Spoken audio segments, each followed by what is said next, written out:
Welcome to the Age Groupies podcast. I'm Mike Ergo, and along with my co-host Lindsay Hyken, we are here to talk about the intersection of endurance sports and mental health. Join us each week as we interview inspiring athletes and coaches, mental health experts, or discuss our own journey with you all. Now, let's get to the show. Hey guys, it's Mike here. I want to talk to you a little bit about UCAN Superstarch, my preferred sports nutrition for triathlon, running, and more. I've been using UCAN for about a year and a half, and what I love about it is that it stabilizes my blood sugar, and I notice this by the fact that I don't have any spikes or crashes. Anyone who's ever raced or trained hard knows that with a lot of the sports nutrition stuff out there, you can get a nice burst of energy, but then it's kind of like a bright flame, burns bright, then goes out quickly, and then you crash, and then you're hungry again, and you got to repeat that cycle, and eventually you get gassy, bloated, you just feel yucky. I don't have any of those problems with UCAN because I can take it an hour to a half hour to even 15 minutes before an event and feel great. And the thing is, it keeps me going. I've used only a few bottles of UCAN to complete 3 70.3 mile triathlons last year, and I never felt hungry. That was the thing. I was a skeptic at first, but I've come to really love UCAN. So if you guys want to check it out and get some of your own, check out our show notes and click the link there, and you guys will save at least 10%, depending on what kind of deals are going on. So check it out. Look in the show notes, click the link, and check out UCAN. I'll start and say, Bring us in. hey, age group. Oh, not age groupies. Well, I guess age groupies still. Yeah, this is our last age one. groupies for one last episode. Yeah. Hey, Mike, how's it going? I'm doing well this morning. I woke up at 4 a.m., went downstairs, made some coffee, and promptly fell asleep on my couch for an hour and a half, and then and here I am. Sweet. Yeah. I woke up at 5:20. I had my alarm set for 6:30. I was going to roll out of bed and roll into my office and just record this podcast. But I woke up naturally and I decided to get up. Nice. Yeah, I was letting myself sleep in because I took the day off from work yesterday and did a long ass ride with some of my girlfriends. Yeah. I saw that picture. It looked like a perfect day for it, too. Oh my gosh. Perfect day. Little chilly in the morning, but we were climbing right off the bat, so that was fine. And then descending down towards, so we started in Corte Madera, rode around Alpine Dam, over Seven Sisters. So we climbed up over Seven Sisters and then descended all the way down to Stinson Beach, and then rode along the bay there. I guess it's, I'm not sure what, going towards Inverness and all of that stuff along there. Mm-hmm. Yeah. And then went to Point Reyes Station, and then Tomales Bay. Tomales Bay. Went to Point Reyes Station, and then went and wrapped around Nicasio Reservoir, and then back in that way through. It was and the weather. That's it was a perfect. nice ride. Not too hot, the sun was out, and it ended up being mild, probably low 70s. So it was perfect for riding. Yeah. And it was a Thursday, so there wasn't that much traffic on the road. Yes. I also took a day off work, a mental health day on Wednesday, and went out fishing on the bay. And I didn't personally catch anything, but a guy on my boat, 3 of us, he caught something. And we actually, it was nice just being off for the day. Sometimes you just have to take a day off for your mental health. That's what I did. Yep. You know what? I did not feel bad about it. I was a little worried at first about it, and I was like, you know what? I need a day off. I just need a day off, and took it.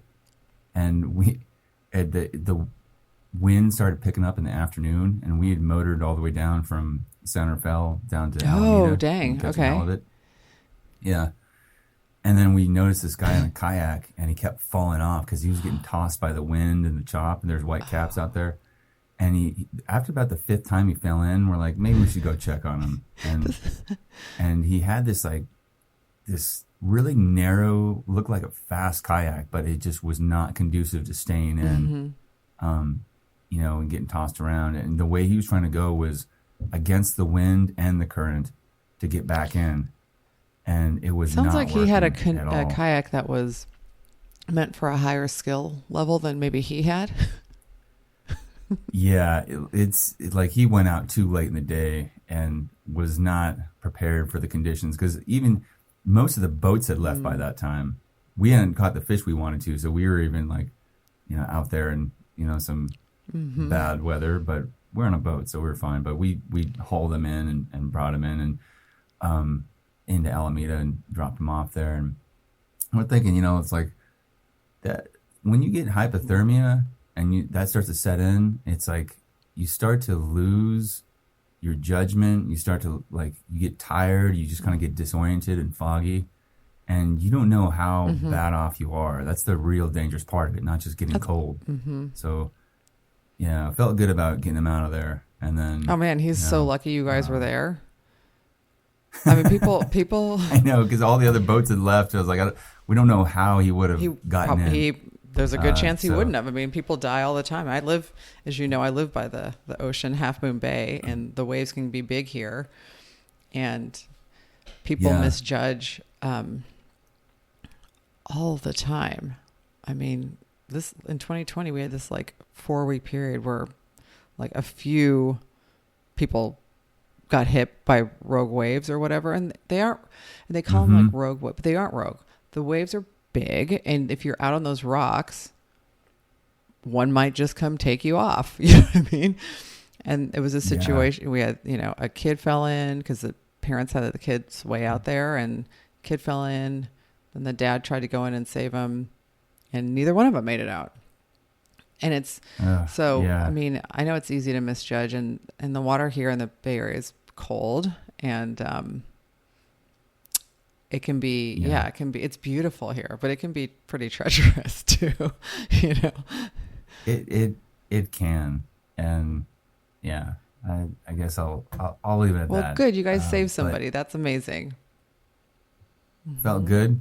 Nice little boost, and just a day off. I think there's something neat about getting out of your rut, no matter how that is.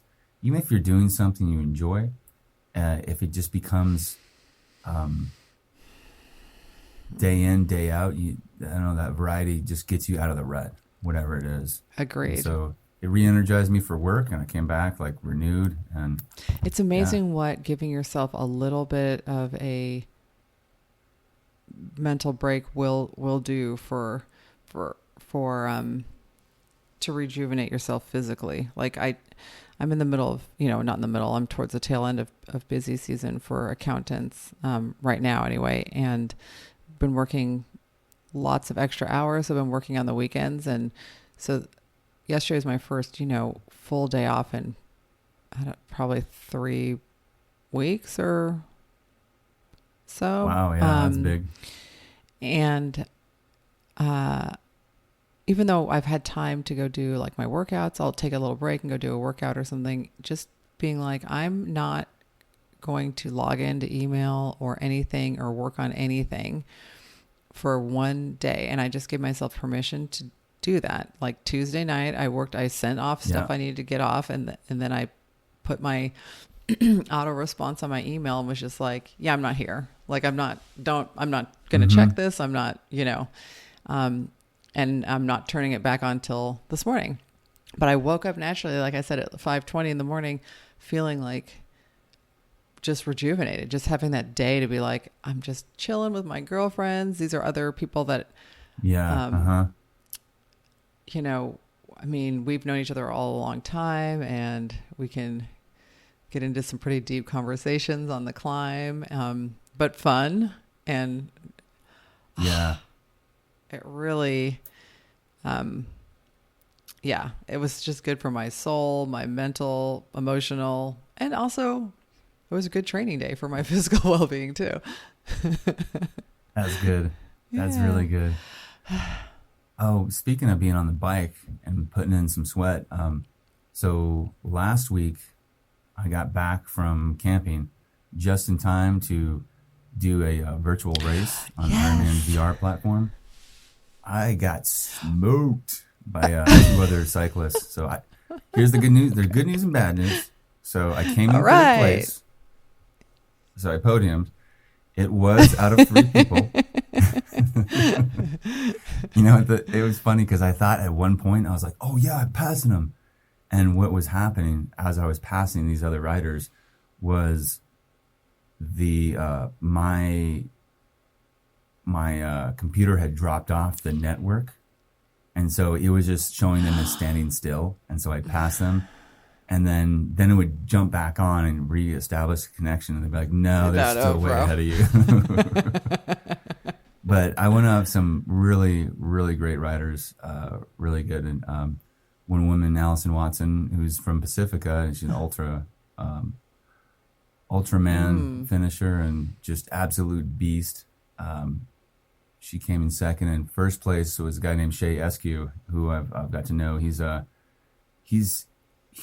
cool guy. I got a cool story. We'll probably get him on the podcast eventually. But he turned his life around after, like, when he was 8 years old. Get this, playing around, accident happened. Most of his body caught on fire, and he ended up having to go to a burn ward. Has had 35 surgeries, and they said, it'd be. He would have trouble walking, would never play sports again, but he decided that was not acceptable to him and decided he wanted to compete in Ironman triathlons. So he's, he killed it. And he came in first place. So he came in first. That's awesome. Yeah. You'll never walk again, or I will crush people on an Ironman, Yeah. So Shay, if you're listening, man, you smoked it. That was awesome. So really fun. Cool. Was that your first virtual, Ironman race? Was that, or had you been doing? Okay. Mm-hmm. Yeah. Yeah, I haven't done any of them before. I liked it. I've looked at it, and I've done the distance of one of the VR races, but never on the bike at the same time as other people. And it was just a Olympic distance, so 24 point something miles. And it was fun because it added that it gave me that kick to go a little faster, go a lot faster. So I was huffing and puffing. 24 miles is a haul on Zwift too. Yeah. I mean, it's fine. It's fun, but cool. that's a pretty, It was a good amount. And so I was listening to the broadcast the whole time. The other thing is, like, instead of listening to music, I was listening to the broadcast because they're doing it live. It was the Ironman VR Team Challenge. And so they had 3 team captains. One, Morgan Lattimore, who we had on the show. Another was Shannon Spake, a friend of mine, who's also an announcer at NASCAR and the NFL. We'll get her on the show too. And then Ryan Kinder, a country music star out in Nashville. And so these, like, celebrity coaches, drafted their teams, and they did a sprint, then 1 week, then the next week was the half Ironman distance, and then Olympic for the third week. So awesome. It was cool. So I was happy to be part of it. And check out this. So the big reveal at the end, that they had me on, and I was talking about the Gold Star Initiative and what we do there. And at the very end, so all the team that won, which was Morgan's team, it was awesome. He got $5,000 for his charity that helps inner city youth get involved in endurance sports. I'm blanking on the name of it, and then the other 2, second and third, each got $1,000, for their charity of choice. And Shannon, my team captain, who drafted me on the team, told me there on air that she has donated that to my Kona campaign for the Gold Star Initiative. Holy moly! Yay! That's so cool. That's quite the third place prize, actually. Yeah, and just so cool to see someone, who's just such a good-hearted person. Especially, what impresses me more is when someone's famous and still a very down-to-earth, good-hearted person. Yes. That really impresses me. Me too. So that's awesome. So that was my week last week. I've been seeing your fundraising efforts, and it looks like it's going well. Yeah, we're with that money, we'll be over 20,000. So without it, right now we're sitting at about 19.5. Right, so getting it's close. Yeah. It's coming alive. So there'll be a couple virtual races coming up. we can let listeners know about that. But yeah, there's light at the end of the tunnel. Yeah. So, we may have new listeners who aren't as familiar with what you do and why. Do you want to quickly kind of recap just for people, sort of just like your background, why you got into triathlon? Because I know there's a good mental health, physical health connection there, and then also just kind of what you're doing when you're talking about raising money. Sure. Yeah. So the gist is this: I did some time in the Marine Corps, infantry, deployed to Iraq a couple of times. My second deployment, we lost a lot of guys from my unit. We lost 21, and then after that, we lost 8 more in subsequent deployments, and some complications from being injured, returning stateside. So I got into triathlon actually after witnessing Kona just as a spectator in 2014, and decided, wow, there's something about this. And eventually I was able to connect the dots and say, this is a way I can honor the fallen people in my unit by wearing their names on my jersey. And so I did that, and I still do that.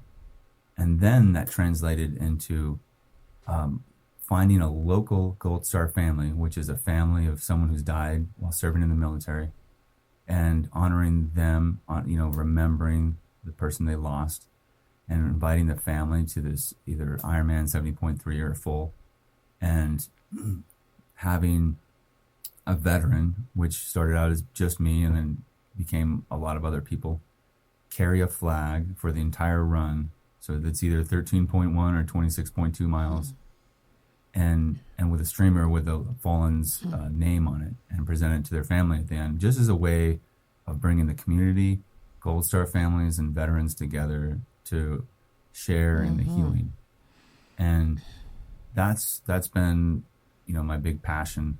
And so that's what I'm raising money for now, because to race in Kona this year at the Ironman World Championships, I'll get to carry a flag for my good friend Lisa Anderson's son, Nick, who was killed in Iraq on November 12th, 2004.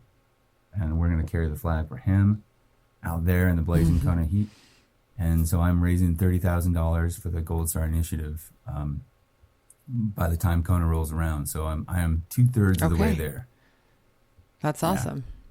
So I think so that's in a nutshell. Wow, I didn't think I could be that concise. I usually ramble. That was super concise. And one thing you didn't really touch on was how you did see Kona and thought there was something there, but you'd also described previously about looking for a way to deal with some of the own mental health issues that came up and the connection there with. I should say after I got back from Iraq, it was a pretty rough transition, and I was unable to feel safe in my own body. I was exhibiting all the signs and symptoms of post-traumatic stress disorder, and would have flashbacks sometimes. I would just have these intrusive thoughts, things I'd seen, repeat in my mind over and over, have nightmares, and just generally feel like something bad was about to happen, and have that dread. So the only time I was able to find a relief from that was either when I was drunk or stoned. And so I turned to drugs and alcohol pretty heavily, and it started destroying my life, until my wife gave me an ultimatum. She's like, look, I know you're a good person, but I can't go down this road with you. And so I got sober, and what I found, because I was terrified of, I was like, man, I'm never going to feel relief again. But what I found is that in exercising and taking care of my physical fitness, it went such a long way to providing, mental health and mental fitness. And I just remember one run in particular. I was in my neighborhood. I was going around a corner, and I just noticed, oh, I feel okay. Like, I don't feel like I'm about to die. I'm not feeling terror right now, and I'm not under the influence of any kind of substance or chemical, other than what's released, naturally, while we run. Yeah, naturally, endogenous from the body. And that's when I realized, there's something to this. It's not just working out to get in shape or, as punishment for eating too much, but it's a way of feeling better the way we're meant to feel good. Yeah.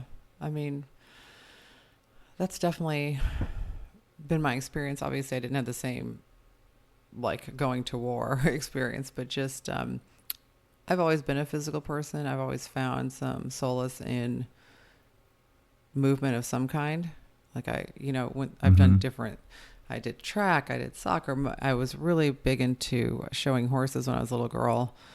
And that's a fairly grueling sport, but also there was a connection with an animal there, which was lovely. And that was like my safe place, just riding my horse was my safe place for a long time, but also running track. And I always felt good afterwards. And that was the one thing, even when I was going through, hitting bottom with alcohol, like I always worked out. It was kind of crazy. Like I know I was just leaking. I was at that point I'd become a gym rat. And it's like, I know I would go to the gym. I mean, God, those poor people, but because I must have reeked of booze and I was a smoker. I'd run or whatever on the treadmill, but I was also a smoker. And, but I always felt good. Like there was that relief. And for a long time, I couldn't make the connection, because I was in the midst of my disease, like to say, hey, dum-dum, did you notice you feel actually as good, if better than you feel? The relief is better from the workout than it is from the Chardonnay in my case. But it took me a long time to kind of realize that. But in sobriety, I mean, immediately, because I was already exercising when I got sober, that was my first sort of like, oh, this feels great. And I don't have to overcome the hangover to like have my workout, which is awesome too. I'm not here. So you were already starting out at an advantage. Yeah. At a 0 instead of a -5. Yes, exactly. It wasn't like I'm super, super dehydrated from drinking a bunch of booze and then throwing up all night like that. It's nice to be hydrated when you start your workout. It's pretty amazing. It is, yeah. And the smells of booze and cigarettes at the gym remind me exactly of like morning runs in the Marine Corps. Just smelling like the brewery and distillery coming out of everybody through their pores as we ran. Poor body. And it was, exactly. The body's like, what the hell are you doing to me? I can't do this. I'm amazed. I'm amazed at the power of my mind to do things that are very clearly bad for my body. It's like, it's so, in a way, it's like, where is the survival mechanism? Because the way that I drank and the behaviors I engaged in, because I was a blackout drinker. I mean, it didn't even take 2 glasses of wine or whatever. I would be in a blackout, but running around doing stuff. You know what I mean? I have to put the pieces together the next day by other people telling me what happened. And my body very clearly doesn't like, I'm super sensitive. Now I've been sober 17 years. I'll be 18 years at some point this year if I don't drink. I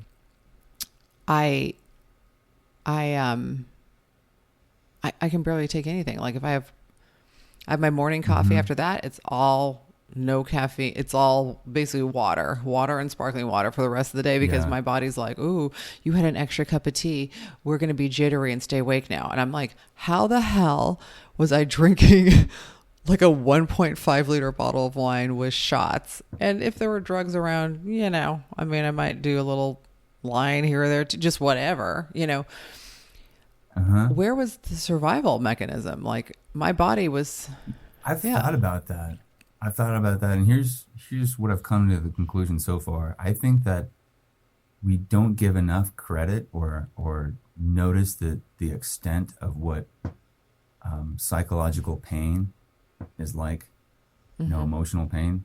And it's so painful that our survival mechanisms kick in and say, do anything, just nuke this pain away, destroy it with shots of alcohol or lines of cocaine or, bowls of weed, like whatever it takes to get it out because of how awful this pain is. It's pretty amazing. And so I've come to look at addiction, in a slightly different way because of that. And I think we don't get, that immediate relief when you start a workout like you would with any kind of substance, So, but you feel better afterwards. So it's like, it's harder to convince our minds, just like eating healthy.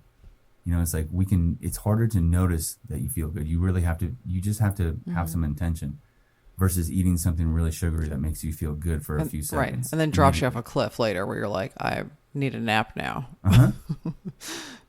Yeah, exactly. So I think it's just the immediacy of it that we're like, we feel good immediately. But just having that cognition to say like, okay, this will help my psychological, emotional pain way more to do it this way. That's actually better for my body. Right. If we can actually take a step back and look at it that way. Well, yeah, it's like a more of a healing process. Whereas I feel like the use of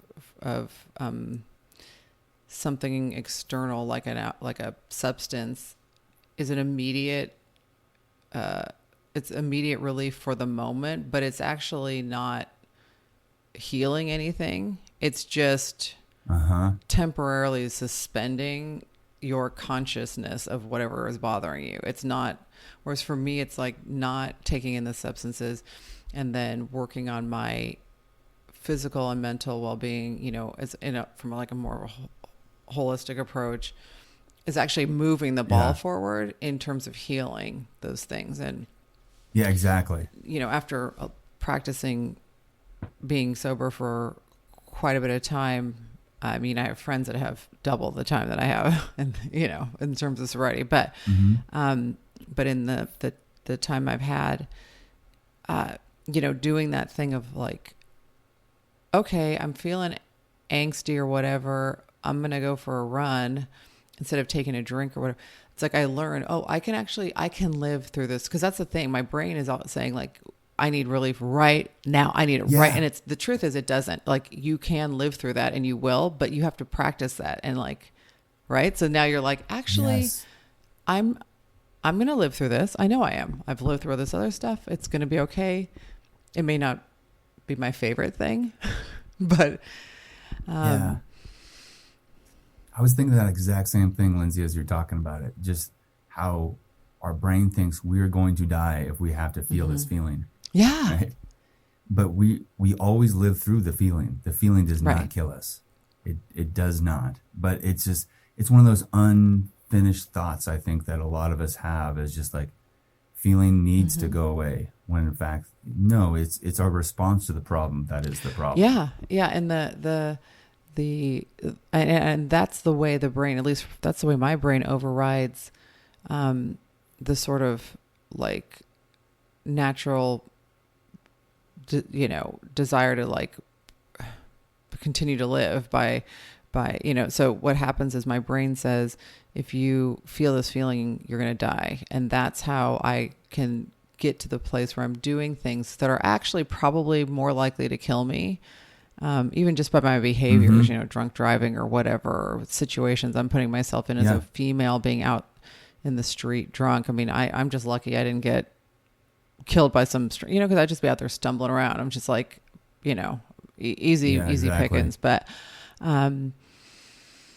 that's how, is that my brain goes, no, you're going to die if you don't do this right now. So don't worry about like, if you're going to get scooped up by some creeper from an alleyway because you're stumbling past, at 3 a.m. with your heels on, like half, in the bag, because this feeling's going to kill you.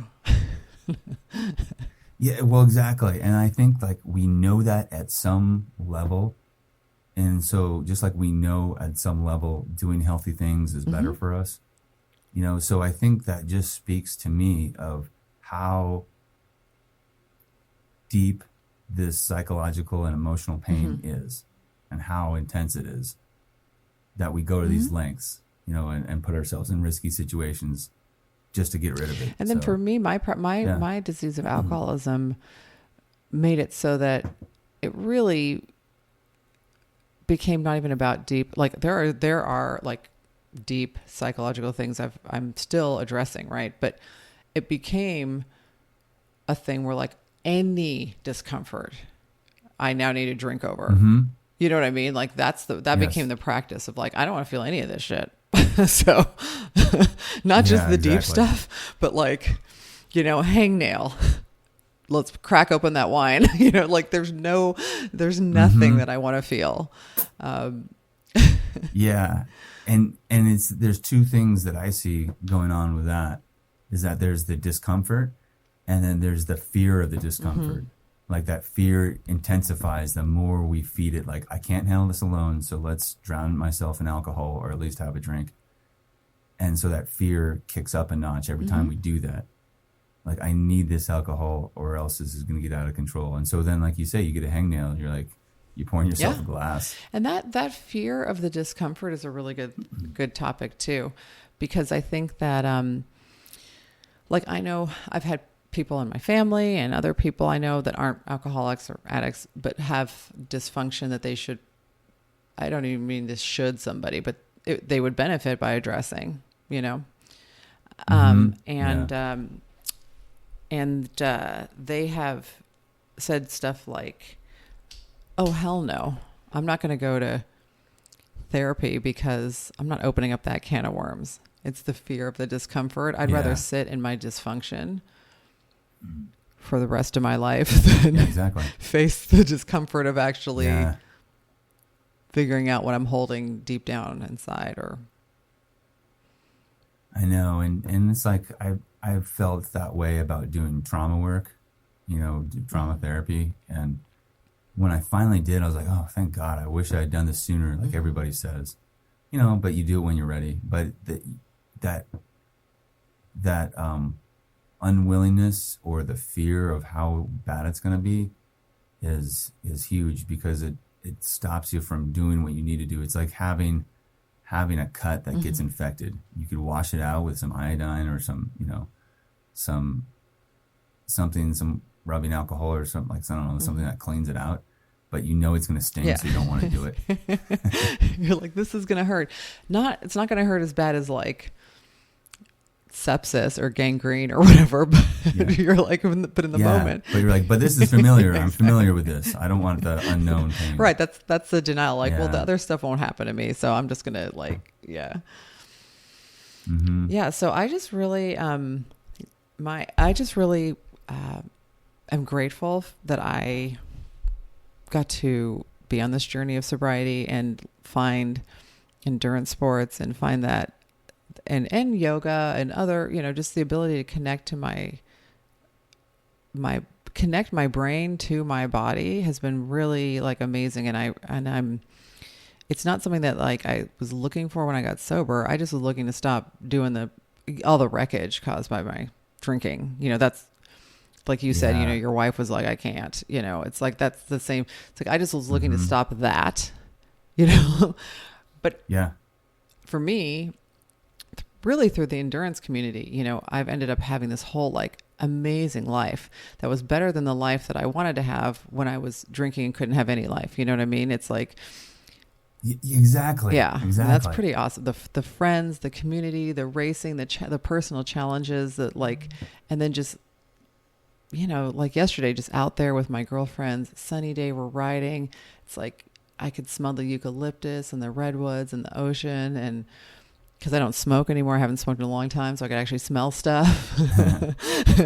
Yeah, exactly. And, you know, I mean, that's that kind of, and I had a feeling of freedom. I didn't have worry pressing down on me, because like, it's like, I can be okay with, I mean, life's not perfect, but it's like, I can get to a place where I'm like, I'm okay with me right now, and I can enjoy this moment right now. And that's something I could never do before I address some of these issues, was enjoy the moment. Yeah, that's the thing about trying to chase a certain feeling. If you're trying to chase it, the moment will never be good enough. And that's this tough part about it. Is like the moment will never be good enough if you're always trying to chase something or push away something else. You know, we're changing our podcast a little bit, the branding and our focus a little bit. We're still going to talk about endurance sports and physical activity, but we definitely want to kind of really focus on the connection between physical and mental health, and because we both have shared a lot about issues that we have and how we use this, physical well-being to support good mental health. I'm excited for all the different topics that we get to discuss coming up, a little bit broader than we have been on the show.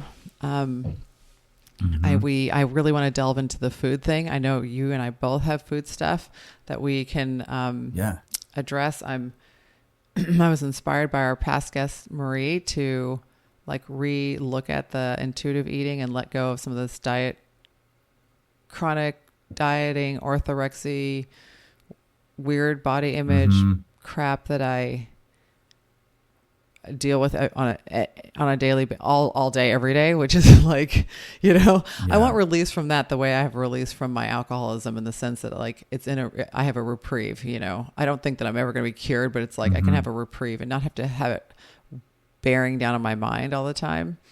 So we'll be talking about that. Part of the first step of this just eating intuitively is to have kind of purging yourself of all of the bizarre rules around your eating.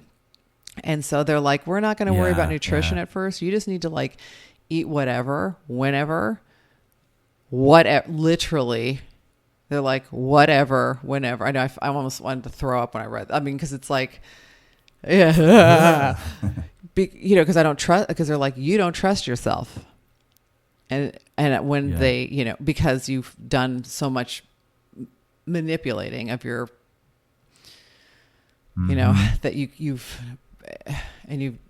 taken on so much external feedback about what you should eat and shouldn't eat, and this is good and you're bad, and it's morally wrong, and the ideal body looks like blah blah blah. There's just a million things, right? And so when they said eat whatever, whenever, I was it made me feel sick. And then right after that, I'm listening to this on audiobook. They're because you need to learn to trust yourself. And right now you don't trust yourself. And I was that's exactly why. Because I was I will just be shoveling red vines into my face 24/7. So, I want to talk about that some more in the future, and your stuff, which is a little different than mine with the food. I have some experts on to help us with this. Yes. Because Exactly. I don't know what the fuck I'm doing to you. Fun. Not really. You know more than me. At least you're a therapist, but I'm an accountant, so I really don't know what I'm doing. Yeah. I could balance your checkbook. That's about it. Oh man. Yeah. All right. Well, before we wrap up, what do you got coming up this week? Anything you want to share, or? What do I have coming up? I will be, when this podcast comes out, fishing and camping with my family this weekend at Clear Lake. And coming up, I just have more working out on this journey to Kona, and I'm hoping it goes this year. But if it doesn't, it doesn't. It'll be next year. It'll be next year. So we'll just see how it goes, and I'll continue to maintain my fitness and build on that in a healthy way. How about you? Same. Trying to wrap up busy season at work. And then just make sure I'm kind of somewhat consistent with my workouts through busy season, because I can get sucked into my desk and, that whole thing. Yeah. So just trying to kind of finish this in a way that has, it's not balanced, but where I'm still taking care of myself. It's there's this push to wrap things up. And I can let go of self-care, and just sit at my desk and be my back hurts, but I'm not even going to stand up. Just let it go for a minute. So with that said, I'm trying to weave in a little bit of a yoga practice. That's it. Just chilling. Sounds good. Yeah. Well, let's see. I hope you have a great weekend, and Age Groupies, thank you for listening, and we appreciate you all. And next, we'll be calling you something else, because this is the last official episode of Age Groupies as we transition into Ginger and Chocolate. That's right. I'm so excited, and we'll share more with you guys. on social media as we're changing, but don't worry, this will still show up in your feed. It's just going to look a little different. It's still going to be us talking about BS, and we hope you stick with us. All right, everyone. We did it. I think we did Bye.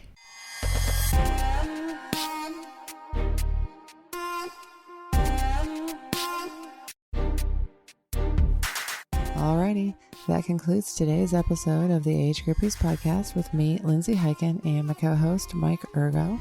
We really hope you enjoyed it. You can follow the show on Instagram at Age Groupies, join our Age Groupies page on Facebook, and look us up by name, Lindsay Hyken and Mike Ergo on Strava. If you have questions, comments, or topic ideas, feel free to email us at agegroupies@gmail.com. If you enjoy the show, please leave a rating and review on iTunes or wherever you get your podcasts, as this really helps us get more exposure while we try to grow this little venture. And of course, if you have friends you think might like the show, please be sure to share it with them. But for now, thanks for listening, and we will talk to you next week.